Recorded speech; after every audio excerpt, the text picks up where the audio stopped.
This is the Bringing Business to Retail podcast with today's guest, Tommy Breedlove. Welcome to the Bringing Business to Retail podcast on SelenaKnight.com. Stay ahead of the competition by opening your doors to business experts so you can learn, grow, and be inspired. Passionate about bringing business strategies to independent retailers, please welcome your host, Selena Knight. Hey there, and welcome to this week's episode of the Bringing Business to Retail podcast. The last few weeks, I have started doing yoga and Pilates. It all started from the fact that I kept having this recurring niggling back problem. One of my vertebrae would, move, slide. There's probably a technical term for it, but I would be in excruciating pain. And I said to my chiropractor, dude, come on, I am here too often. What do I have to do to stop this from happening again? And David, my chiropractor, said, honestly, it's your core muscles and your back muscles. Until you fix them, you're going to keep, being here every single month. So I asked him, what did I actually need to do? And he said, I think you need to do something like Pilates, which stabilizes your core. I was like, cool. I am such an action taker. If I have a problem, I just want to find the answer. Like, I'm a fixer at heart, and it can be a complete nightmare sometimes, because sometimes things don't need fixing. Like when your best friend wants to vent, they don't want you to fix the problem. They just want you to listen. But I'm a fixer. So when he told me that was the problem, of course, the next day I was at the gym, I signed up. I said to the lady, she said, what sort of classes do you want to do? And I said to her, I don't want the aerobic stuff. I'm just here for Pilates. I have to strengthen my core to fix my back. And she said, okay. So I started doing Pilates, and then on the weekend, there's no Pilates classes. So I decided to do a yoga class. Now, I have not done yoga or Pilates for many, many years. I haven't done Pilates for about 8 years, and I haven't done yoga for about 4 years, 3 or 4 years. And when I did yoga the first time round, it drove me insane. I just couldn't wait for the classes to end. They just were so annoying. It's probably the only word I can say for it, because I just couldn't. It wasn't about competition. It wasn't about speed. It wasn't about strength. It was just kind of movement, and it didn't make sense to me at the time. So fast forward to now, and about 2 weekends ago, there was no yoga on for the weekend. There was no Pilates on for the weekend. There was only yoga. So I said to my husband, I'm going to go up and do yoga. So on the way up to yoga, I did a little Facebook Live about the importance of going slow, and how one of the core competencies, I guess you would call it, in Pilates and yoga is the fact you can't rush anything. If you do, you're going to hurt yourself. And these two modalities are about increasing strength, but through soft movement, if that makes sense. Look, that's probably not the technical term either, but it's all about just using your body as resistance to build up your muscles. And you can't go fast. But believe it or not, at this point in my life, I am loving it. I am relishing the thought of going slow. Clearly, I'm at a different point in my life, and I do put this down to growth. I've spent so much time, so much of my life just fighting to be the best, to be perfect, to put out that A+ material, to not be seen as inferior. And that's because I've had to do this for a very long time. I've been out on my own since I was 14. So for me, perfect has always been, that's been the benchmark. But now I'm a little bit older, I'm a little bit wiser, and I've realized that going slow can actually have its benefits sometimes. Not always, but sometimes. And it was in Shavasana, which is at the end of yoga, they do this little meditation for a couple of minutes, when I just burst into tears. I felt really bad for the yoga teacher afterwards, and I had to explain to her it was okay. These were tears of joy, not tears of sadness. And it just came to me while I was lying on the mat that I don't have to prove that I'm smart. Like, that is not my job in this world.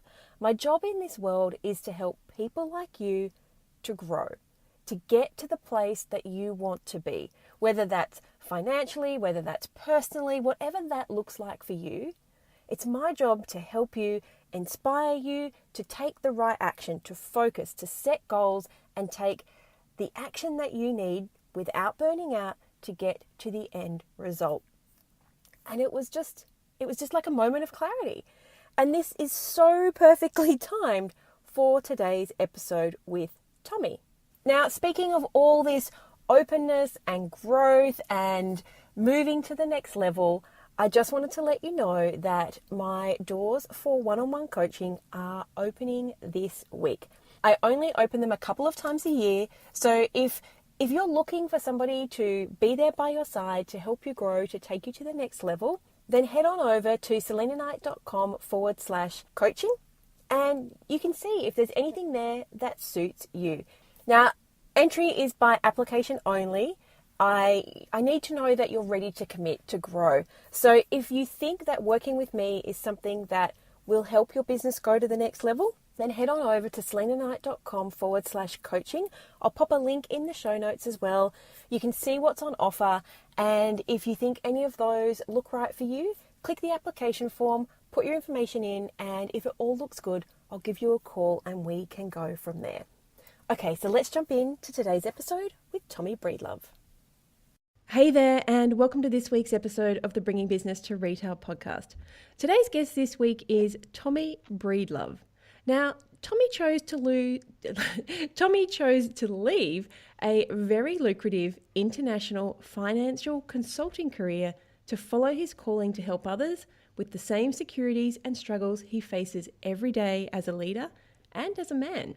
Today on the show, Tommy's going to share with you his wisdom and his tools to rediscover your brilliance, to achieve meaning, balance, and true happiness without compromising your financial and professional success. Now, just before we jumped on to record, we were talking about what topics we're going to cover because Tommy's great in the finance department, and you are going to be really excited if you're in that mid-level point where you've hit a plateau in your business. Today's episode is for you. So welcome to the show, Tommy. Hey, Selena. Hello, audience. I'm so excited to be here. Hello from the East Coast of the United States. Now, leaving a financial career. My next door neighbor was in the finance industry, in a very similar sector to where you were. And I have to say, like we said in the introduction, it's quite a lucrative place to be. So why would you just turn your back on something like that? Financially, it was extremely rewarding. And the tough part about it is I had just reached the mountaintop, and I'm not even remotely making that up. I was literally just made a senior partner equity holder of a large firm here in the Southeast United States. I'm actually in Atlanta, Georgia, and that's where we were based. And they elected me to the board of directors at 39 years old, which is about 12 years quicker than most. And that's not because I was anything special, except I could sell and make really complicated things really easy for folks to understand. But I literally had this, oh my God, oh shit moment, candidly, when I got to the top. I just knew from a value system standpoint, from a money generation standpoint, and this is just not what I wanted to do anymore. There wasn't a check they could write me that would fulfill my soul. And I had gone on this 5-year journey of rediscovering who I was, what I stood for, what my purpose was. And I really wanted to work in my zone of brilliance. And what I mean by that is I could buy and sell companies, I could do financial consulting, I could help make companies profitable, cash flow management, operations, blah, blah, blah. But that was like a zone of excellence. I wanted to work in my zone of brilliance, was really helping humans live their best life, work in their passions without compromising financial success, and even more importantly, increase financial success. And so that's what was important to me. I lived it before and after. I lived from a state of scarcity, and then I lived in a state of abundance. So that's what lights me up in the morning. And I knew I could sit there and make a lot of money, yada, yada. But at the end of the day, I wanted to be fulfilled. I wanted to live my truth in my life with my passion. So that's the honest answer of why I left. So what was the catalyst that 5 years beforehand? Something usually happens for you to go on that journey. What was your catalyst? So I come from humble beginnings. I come from a salt of the earth trade background. Where I'm from, people either go to the military, some sort of trade school, plumber, electrician, or candidly, they go to jail. And so I was the first person in my family to graduate university, and I had overcome a lot as a young man. In fact, when I was 18 years old, I ended up committing a violent crime and thought my life was over. So I literally went from jail to Deloitte in 3 years as a young man, just by working hard, cleaning myself up, getting surrounded by good mentors. Fast forward to the age of 36 years old, I was a principal at the firm, / junior partner, international practice leader. Had all the fancy bells and whistles, the watch, the car, the suit, the designer suit, literally an office that looked down on the city. And I was miserable. And I looked behind me and I never really knew who I was. I was making decisions out of fear. I was making decisions about what I thought would be the quote, American, Australian, European dream, go from rags to riches. And here I am with the title, prestige, and money, and I'm truly miserable because at the end of the day, honestly, I was compromising my value systems. My marriage was crumbling. I was that guy of ye who turns the lights off last wins. And I was really on the pursuit of this thing called perfection or the next big deal or money, and it just wasn't fulfill me or lighten me up. And so I had a collapse. I literally basically bounced off rock bottom and decided just to turn my life around and reinvest in myself mentally, emotionally, spiritually, and physically and financially. And the most amazing thing happened, and I'll be quick, is when I went from that scared, really given a care about what everybody else thought and trying to chase, wearing this Viking tough guy, I can't show any weakness business guy. And when I stopped all that nonsense and just became Tommy, the most amazing thing happened in my personal life. My marriage and friendships just started to expand in so many positive ways. And in my financial life, I went from junior partner to senior partner to equity holder to elected the board in 3 years and was making basically double, almost 3 times what I was coming from the negative place. I literally went from being one of the most disliked people at the firm to the most beloved, just by living my truth, living my value systems, and honestly coming from, and this is going to sound a little woo-woo, a place of love, abundance, and compassion, both for myself and others. And so that was the transformation I went to. And so what I try to teach people these days, regardless if they're in retail, if they're in finance, distribution, manufacturing, or if I'm just working with someone individually, is I am a firm believer, because I've done it both, is you can truly have it all in this life depending on what that means to you. I do believe you can achieve meaning in life, find fulfillment, this pursuit of this thing called balance, and do that with increasing your financial success, because I've done it twice. And so that's what I preach from the ceiling. Okay, I want to come back to that topic of fear, but just for a moment, I want to touch on, how did your partner feel when you decided to go through this transformation? Well, she's first of all a remarkable woman. I fully expected when I went through this transition, and honestly was going through all that stuff as a human, as a man, and was if there's 100 things not to do in life, Selena, I probably checked off 90 of them. And so I was just not living who I was and didn't even know. I still was dealing with that stuff from as a young man.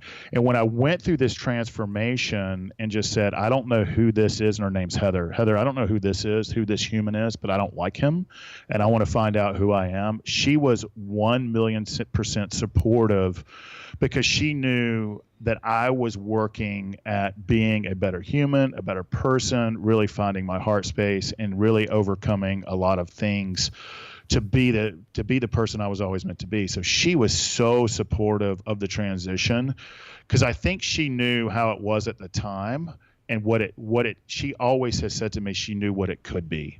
And it has grown into so much more. And so I'm living proof that I'm no sage on the stage, but if I can do it, Selena, anybody can do this. I'm not kidding. And that's what I teach, but it is a mindset. And it's a lot of work. Candidly, I work on this stuff. I don't just teach it. I don't just speak about it. I just don't write about it and work with clients or masterminds or companies. I also have to live this because it's a lot of work for me to put on my big boy pants every day, to serve myself, to really nurture myself that I can serve my community. So there is no magic pill or quick fix. It's a lot of work, but I love the work. And it's better than the alternative of being miserable, scared, and putting so much stock into this, what other people think. And so I'm a firm believer that you can have it all. So I hope that answered your question about my partner. No, it did. I think you need to have that support when you are going through a really big change, because if you don't have that support, it becomes even more alienating. Totally. And I'm a firm believer, and I've done so much research on this. You are who you surround yourself with, and really light and like attracts like. And if you're coming from a place of scared or fear or judgment or envy, those are killer emotions that hold us back as business leaders, that hold us back as partners in relationships and friendships. And if you're in that state of mind more often than not, you typically surround yourself with those people. From a friendship standpoint, I basically had to be dogmatic about who I surrounded myself with and lost a lot of friends, candidly, and was okay with that. From a partner standpoint, I was very fortunate enough that I always had a glass half full type person, where I was a glass half full, empty person. And so I was really fortunate to have that support system that would work with me and support me so that I become, because it only, it uplifts her as well and uplifts our relationship. So she knew she was wise enough and candidly comfortable with herself and our relationship enough to work through this transition with me. And it was amazing. That's fantastic. Now, let's go back to fear. I imagine that this is something that you deal with probably within yourself, but also with the people that you work together with to make, to build those profits, to grow businesses, to get people in touch with that balance that they're looking for. I'd like to give you an example, because we talked before we started recording, we talked about someone that I've worked with and how they're at this point in their business where they've gone through that hustle, that working really, really long hours. Now, I don't like the word hustle, but working long hours to build this business. It's been 10 years, and now they're just getting to that stable point. The point where there's some money coming in, they're getting their products supplied in stores, but now they've reached that plateau where it's going to have to take some investment, time, money, effort, to move to that next level. So business has got to full bandwidth for her, and now to move to the next level, she's going to have to start outsourcing a lot of things, and that's going to mean a lot of money up front. And I have several clients who are in this phase right now, and this is really difficult. So I wanted to talk about how do you help people who are in that plateau stage? And I don't know about you, but I tend to find it happens between 3 and 5 years, and then somewhere again between sort of 6 and 8 years, where you've worked really hard and now you're coasting along, but you're itching to move to the next level, but it's going to be really, really difficult. I think you're spot on both in time, and there's also, I'm not sure about the size of the companies that you work with, Selena, and it really doesn't matter, but there's also plateaus not only in time, there's plateaus in leadership, there's plateaus in where you run the business, and also in revenues of the business. The first one's usually $1 million. The second one's between 5 and 10, and it kind of goes exponentially from there. My sweet spot in my former life was that $10 to $500 million company. And so there's plateaus, not only dollar-wise, there's plateaus from of what risk you're willing to take and what lifestyle you want to live, but also making very courageous, tough decisions. Do you truly want to, and can you take the risk of taking your business to the next level? Because without risk, there's no reward, right? And so what I would encourage your client to do in this particular situation is you've got to take a holistic look, especially if you're an entrepreneur. And I don't know if you call it hustle or just hard work. Most of the people I'm sure that you're working with who start their own company are very ambitious. But that's a great thing. But the downside to ambition is how much of your life do you want to give up? How much of your time do you want to give up? Because this thing called balance is kind of an illusion. Those of us who are ambition, we really don't have balance, and that's okay because we choose that. We don't. That's okay. We? We choose that though because we love the game. We love building things. We like starting, retail companies and businesses and yada yada. And that's okay. That's what lights us up. It's who we are, and we've got to own that. But in your specific situation, that person needs to both look at the business and themselves. And what I mean by that is if they're scared to take that, don't let fear be the driver for you holding your ambition or where your business could go. Because the fear will kill you. And the fear comes from a place of, candidly, I'm not good enough, and can I do this? Can I really take it to the next level? And also, if I screw this all up, will I live under a bridge? And the answer to all that is no. You're not going to live under a bridge. There's a reason you've been successful. You have to believe that. So there's a whole lot of tools that you have to. I would start by saying they need to invest in themselves. And what skill set do they need, whether it's accounting, operations, a further understanding of investment or finance, and most importantly, and this is something that they always need to invest in because it's the thing that we leave off the most is invest in themselves, both from a courage standpoint, a worthiness standpoint, am I good enough standpoint, and from a leadership standpoint, because they're going to have to believe, they're going to have to be the leader they want to be. And so whatever skill set, both from tactically of running the business and candidly, emotionally and mentally, because it's just as important, if not more important than the business itself, because you can outsource a lot of the business expertise, but you cannot outsource your internal beliefs, your worthiness issues, your leadership abilities, and self-growth. And I believe to be the best business person, the best leader, and the best human you can be, because it's one big stew, there's not one without the other, you have to invest in yourself. So I would tell them, take a self-inventory with someone like yourself, who's a great business coach, and really take a self-assessment. And what is it going to take to get me to the next level? And if I'm ready and willing and want to take the risk, what do I need? What skill sets do I need to get me there on all facets of the business? And outsourcing is okay. That's how you grow. And so, and the last thing, and I would be remiss if I didn't say this, is so many of us think we're alone when we have to make these very courageous, tough choices in our businesses. No, you're not. No, you're not alone. There's been a million people before you who have struggled with the same thing, whether you're going from $1,000 in sales to $1 million in sales to $100 million in sales, even into the billions. Everybody struggles with those issues, and you're not alone. So chances are there's someone in your peer group or a consultant, or surround yourself with people who've also been there to help hold you accountable and uplift you during that process so that you know that you're not alone. And that's a really long-winded way of saying it's a big stew, but there's a lot of facets to it. But I believe they can do it. I know, Selena, you believe they can do it. It's just a matter of they've got to believe it. It's very, very true. And fear comes up. It's very insidious, isn't it? You think you're okay. You think, why wouldn't I want to move my business to the next level? Why wouldn't I want to make more money? But it's actually, quite often, it's the fear that's holding you back.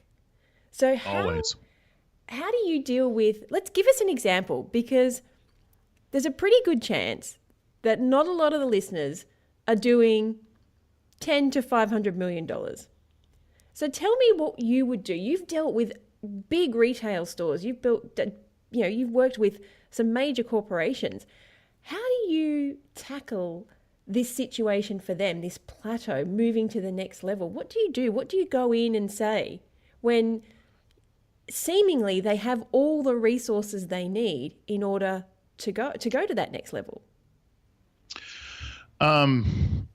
Just because they're top line revenues are significant doesn't mean that, with larger companies become larger bureaucracies, become larger operational issues. It doesn't matter if you're a $100,000 business or $100 million business, the issues just compound.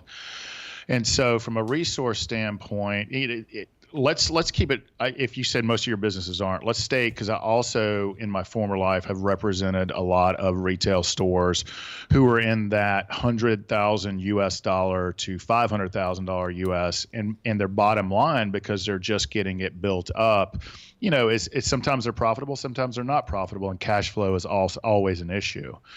But the fear issue that you're talking about, whether or not it's you've got to go out and get $1 million line of credit or reinvest $25,000 of your money, or just take a risk of, because you've got to buy inventory of a certain bulk.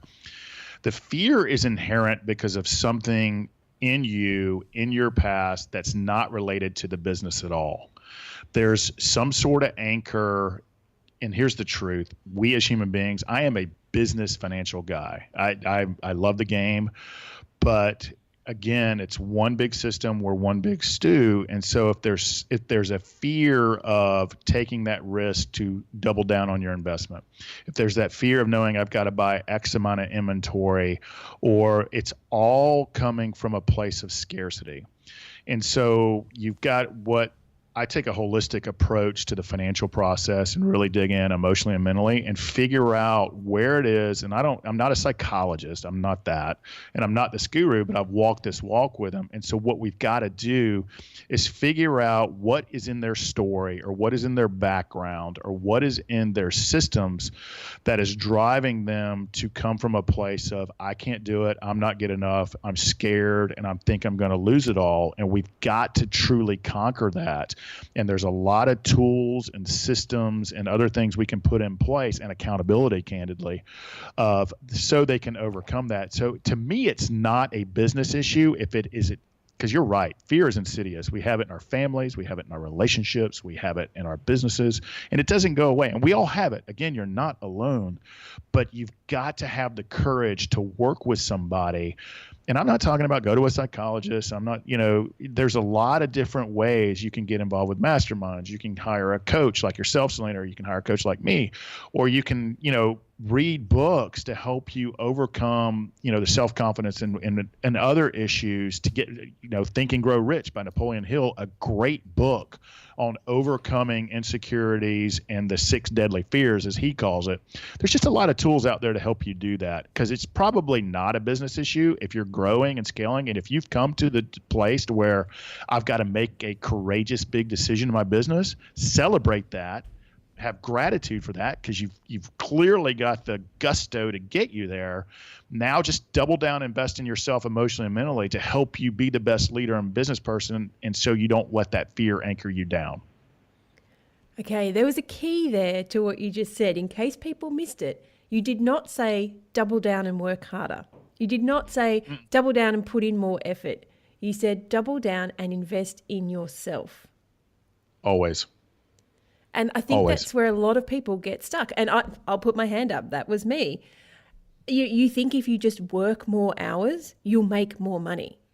And that works to a point. But there comes that tipping point when, for some reason, even though you're working more, you're working harder, you don't seem to be making any more money. In fact, maybe you're even going backwards. Is that where you would say to people, if you're in that position, it's time to stop and just take a good hard look at yourself? Always. And I think, and that is a beautiful point, because if you just keep working harder and harder and harder, you're going to start compromising other facets of your life. And that's really going to lead to significant burnout of you, as well as your business, as well as your employees, and even worse is your family, friends, et cetera. So you're going to start compromising everything else, and that just leads to all sorts of bad things happening within your business and your personal lives. And that's where we read all these, there's a million examples of that.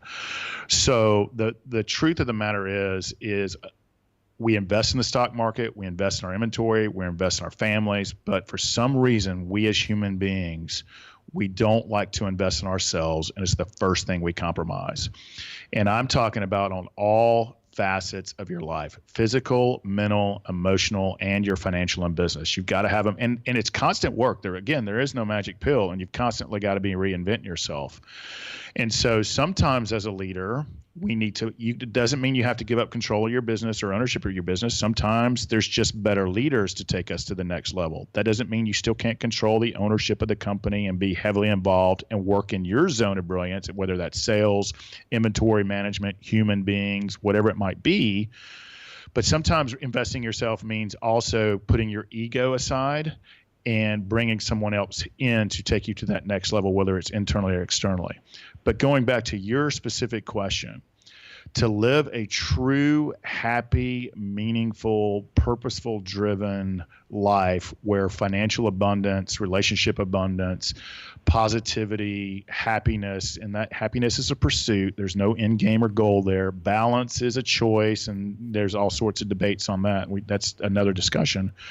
But in order for you to be the best human, the best partner, the best significant other, the best mother, father, parent, whatever label you want to put on yourself, and most importantly, leader, because this is a business podcast and I love business, you've always got to invest in yourself first, because you've got to continue to grow. And when you continue to grow, your customers, your people, and your family, they literally become your zealots, and that helps you increase business tenfold. I'm telling you, I see it day after day.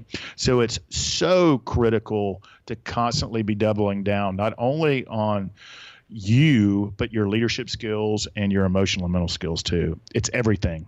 That's I am dogmatic in my belief on that.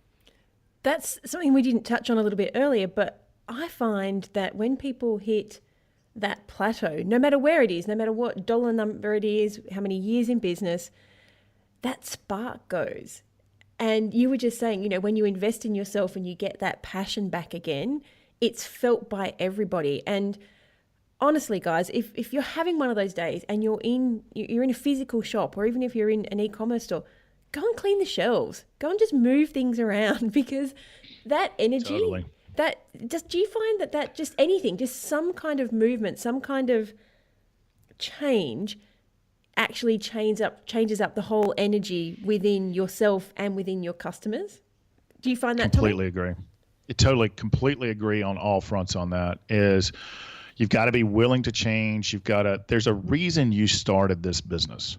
There was something that lit you up. There was a passion, and you've got to rediscover that of why you did it. And is it still something within your heart and head that you truly love, that you want to continue to grow and nurture into the greatest business that it can be? But you also need to take a deep dive within yourself. If $100,000 retail business lights you up, you love your employees, you love your customers, you're living the life that you want to live, that's perfectly okay. If it's 100 million or everything in between, that's perfectly okay too. But if there's something deep, like you said, if you're in a rut, or you're starting to judge or criticize yourself, or you're starting to get from a place of envy or anger, and trust me, we all go through it, that is your gut telling you it is time to make significant change, both probably in your business and within yourself. And trust that, and again, double down and start doing the work, because the work will be A, beneficial in all aspects of your life, but B, worth it for your business. Or maybe it's time for you to sell your business and start another store. Who knows, right? Mm-hmm. You just never know. Yep. And guys, when he says the work is not actually doing anything. It's working on yourself. Let's just make that really clear. That is completely true. But one absolutely correlates with the other. Unfortunately, double down on your hours at your store or on your e-commerce site. That's not going to, over time, because you're plateaued for a reason, that's not going to have the result. But shifting some of your energy and focus back to yourself again, and working on getting you optimally running and growing and learning new strategies and tactics, both from a leader level, from a heart level, from a mental level, and most importantly, from a business level, or not most importantly, but just as important, that'll help your business grow if you want it to grow. And so it is work. It is a lot of work. And by the way, it takes a lot of courage too. So kudos to those of you who are doing it, because it's easy to do the things we've always done. It's easy to continue to think if we put 12 more hours into the store, it's going to grow. No, it won't. I promise, because you're missing something. There's something that you're not seeing within your business and in yourself that's holding you back. And we got to find out what that is. We got to conquer that, and we got to move you forward. On that note, I think we're going to pause and just let that sink in a little bit. I think we've got out the big stick and we've beat people a few times over the head with it's time to start looking at yourself and looking after yourself and investing in yourself. So I have a question for you, Tommy. Are you the kind of person who likes to shop online, or do you prefer to wander around a physical store? Both. I forgot how much I actually enjoy going to a physical store until I did it recently, because I'm a huge time management guy, and the online, the instant access and gratification of having stuff delivered to me is fantastic. But recently, I've been in a couple of stores for the first time in a long time, and it's just something about the look and smell and feel, whether it's clothing, whether it's knickknacks, especially if it's book. I'm a huge reader. I just like to wander it, touch it, feel it. I like the human interaction. So it's both for me. I would say primarily for myself, I probably do 80% online just for ease and convenience. But there's something, especially if it's a store I believe in, like a local shop around town, or the local chocolate maker, or the local wine shop, or there's some clothing stores in and around in Atlanta here these days, that I just really like being in there and seeing people really put their passion in their craft and really work hard to build something. And I want to say this to your audience too, the fact that they've started either an e-commerce store or if they've really taken the courage to open up a brick and mortar store, that puts you so much ahead of everybody else. At least give yourself a little bit of moment of gratitude and love for having the courage to do that, because it puts you ahead of most of the people on this earth. So I think that's amazing. Well, thank you so much for sharing all of this wisdom. And I know that you are passionate about, spreading this concept of actually choosing the life that you live. So if anybody wants to hear your musings a little bit more or read a little bit more about you, where can they find you? They can find me. My website is tommybreedlove.com, or you can look on Instagram or social media. Just Google Tommy Breedlove, and you'll see all things me. And if you go on the website, by the way, there's a couple of things you'll see, and this is really important for for some reason, a lot of my business leaders have loved this. I've spent 8 years developing a personal plan to keep, candidly, Tommy Breedlove on the train tracks. And that's both from a time management standpoint, a leadership standpoint, who I hang out with. And it enters all facets, from time management to karma to giving back to business. If you want that, I don't spam people. I just don't do that. I don't sell your information, all that other nonsense. But my plan, if you want to use that as a guideline to help you build your plan as a business leader and human, is there. And you'll also get my top 10 books, and also some steps of how you basically achieve meaning in life without compromising your financial success. So all three of those, if you just sign up on my website, you get all that free if you want that. That's very generous. Thank you. Some people really dig that personal plan. There's a big advertising firm in town that actually has monthly meetings over it. It's kind of crazy. Wow, that's amazing. So yeah, this so they're clearly dissecting works. my life monthly. They're dissecting my life monthly. That's fantastic. Well, we'll make sure that we put a link to that in the show notes. Perfect. Thank you. This has been amazing, and I hope. I live this stuff because it's so important for me. For me, at one point, at several points in my life, this stuff was life or death for me. And I'm not kidding on that. And I just think that we only get so many spins around the sun. And if you're an ambitious business leader, be the best ambitious business leader and human that you can be, so that we can find some sort of peace and fulfillment and enjoy the spins around the sun that we're granted and given. I hope you enjoyed this week's episode of the Bringing Business to Retail podcast. You can find all of the show notes over at selenaknight.com. If you found something that you heard today particularly useful, I'd love it if you could leave me a review on iTunes or Stitcher. And of course, feel free to share this episode with someone that you think could benefit by listening to it. Want more retail biz strategies?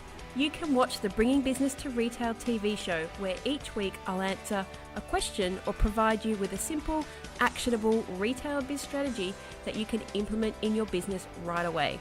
If you have a question or a guest, I'd love to hear from you. Drop my team an email at podcast@selenaknight.com, and I'll see you on the next episode. Have a great week.